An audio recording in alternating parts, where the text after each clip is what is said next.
കുടിക്കോ? പിന്നെ നീങ്ക എതുക്ക് ബാർക്ക് പോനീങ്ക? കൂട്ടുകാര് കമ്പനിക്ക് വിളിച്ചപ്പോ അവരുടെ കൂടെ ഒരു സോഡ കുടിക്കാൻ വേണ്ടി പോയതാ.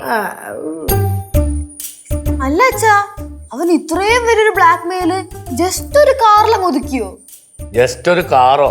അല്ല, അവന്റെ സ്വഭാവം വെച്ചിട്ട് വേറെ പലതും ചോദിക്കേണ്ടതാണ്. മോളെ, ഇന്നലെ രാത്രി മുതൽ അവന്റെയും കൂട്ടുകാരന്റെയും ഫുഡ്, ഇന്നലെ പുതിയതായിട്ട് പുറത്തിറങ്ങിയ തമിഴ് സിനിമയുടെ ടിക്കറ്റ്, ഈ നിമിഷം വരെ അവരെന്റെ നിലവിലാണ്. അച്ഛൻ എന്തോ കാര്യമുണ്ട് അച്ഛാ, പറഞ്ഞുകൊണ്ടിരുന്നത് പറ്റത്തില്ല എന്ന്. ഞാൻ ആലോചിച്ചപ്പോ നമ്മുടെ പിള്ളേരല്ലേ, ഞാനും എന്റെ കൂടെ അങ്ങ് കൂടി, അത്രേ ഉള്ളൂ. சரி, இப்ப அந்த விஷயம் முடிஞ்சது. நம்ம காரை பத்தி பேசுவோமா? இந்த விஷயம் முடிഞ്ഞൂന്ന് ആരാ പറഞ്ഞേ? വിഷയം തുടങ്ങാൻ പോണല്ലേ, കഥ ഇനി തുടങ്ങണേ ഉള്ളൂ. ചേച്ചി പുതിയ കഥ എഴുതാൻ പോണോ? അല്ല, ഞാനൊന്ന് ചോദിക്കട്ടെ, ഇത് ഇതേവരെ കഴിഞ്ഞിട്ട് എത്ര നേരമായി തുടങ്ങിയിട്ട്? അച്ഛൻ പറഞ്ഞത് അച്ഛൻ ബാറിന്റെ ഫ്രണ്ടിൽ വെച്ച് അവനെ കണ്ടു എന്നല്ലേ? ആ, അതെ.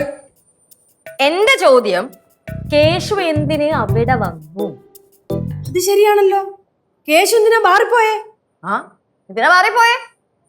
என்ன லட்சு இது? நீ என்ன அவனை சந்தேகப்படுறியா?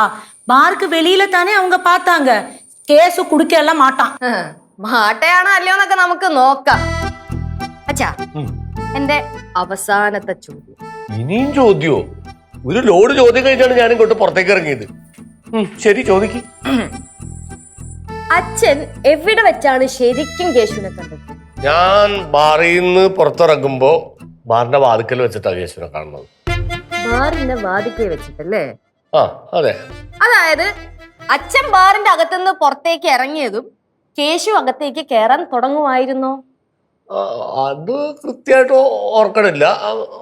അവിടെ വെച്ചിട്ടാണ് കണ്ടത്. കേശു അച്ഛനെ കണ്ടപ്പോ കേശു പരിങ്ങിയായിരുന്നു?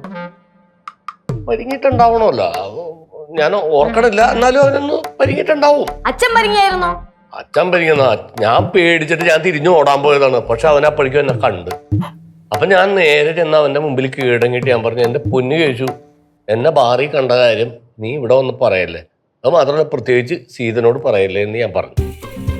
അപ്പൊ ഇത് മുതലാക്കിയിട്ടാണ് കേശു അച്ഛനെ ബ്ലാക്ക്മെയിൽ ചെയ്യണത് അല്ലേ? ആദ്യമൊക്കെ അവൻ മര്യാദക്കാരനായിരുന്നു, പക്ഷെ ഇവിടെ വന്നപ്പോ അവന്റെ സ്വഭാവം മാറി. ഒരു ലാസ്റ്റ് ചോദ്യം കൂടെ. ഇത് തീർന്നില്ല. ഇത് ശരി, ചോദിക്കും. അവൻ അവിടെ ഒറ്റയ്ക്കായിരുന്നോ അതോ കൂടെ ആരെങ്കിലും ഉണ്ടായിരുന്നു? അവന്റെ കൂടെ കൂട്ടുകാരനുണ്ടായിരുന്നു. കൂട്ടുകാരുടെ പേരെന്തെങ്കിലും ഓർമ്മയുണ്ടോ? പേരൊന്നും ഞാൻ എന്തോ ഞാൻ ഓർക്കണല്ല. പേര് വേണ്ട. കണ്ടാ തിരിച്ചറിയുന്ന അടയാളങ്ങൾ എന്തെങ്കിലും ഉണ്ടോ? കണ്ടാ തിരിച്ചറിയുന്ന അടയാളം എന്താണ്? ഒരു മാന്യന്റെ ലുക്കാണ്, പക്ഷെ കയ്യിലിരിപ്പ് മഹാ ഉടായിപ്പാണ്.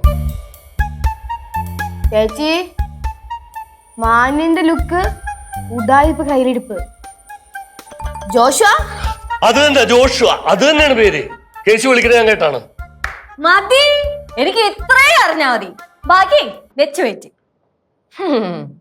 കേശു ശരി തരാം.